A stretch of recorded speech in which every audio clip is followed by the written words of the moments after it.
Robert ডেভিলার গল্প। আপনারা জানেন সে কে? জানেন না, কারণ আমি জানি। 3 মাস আগে আমি ফোর্ট ওয়ার্থে খুতবা দিয়েছিলাম। সেই মসজিদটাতে আমি গত 4-5 বছরে যাইনি। কোনো এক কারণে তারা আমাকে সেখানে আমন্ত্রণ করে এবং আমি সেখানে যাই। আমার খুতবার বিষয় ছিল দোয়া। খুতবা শেষ হয়ে গেলে একজন ইজিপশিয়ান যুবক আমার কাছে এসে বলল, আল্লাহ আজ আমার দোয়া পূরণ করেছেন। জিজ্ঞেস করলাম, আপনার দোয়া কি ছিল? সে বলল, রবার্ট ডেভিলার যেন নোমান আলী খানের সাথে দেখা হয়।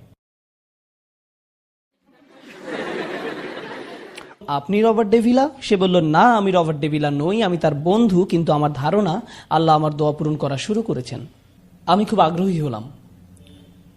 রবার্ট ডেভিলা যেখানে থাকে সেখান থেকে ফোর্ট ওয়ার্থের দূরত্ব 40 মিনিটের পথ। সে একসময় কৃষিকাজ করত। তার কোনো একটা জেনেটিক সমস্যা ছিল, যে কারণে জীবনের একটা সময় এসে তার শরীরের গলার নিচ থেকে পা পর্যন্ত প্যারালাইজড হয়ে গিয়েছিল এবং সে এখন একটা নার্সিং হোমেই থাকে।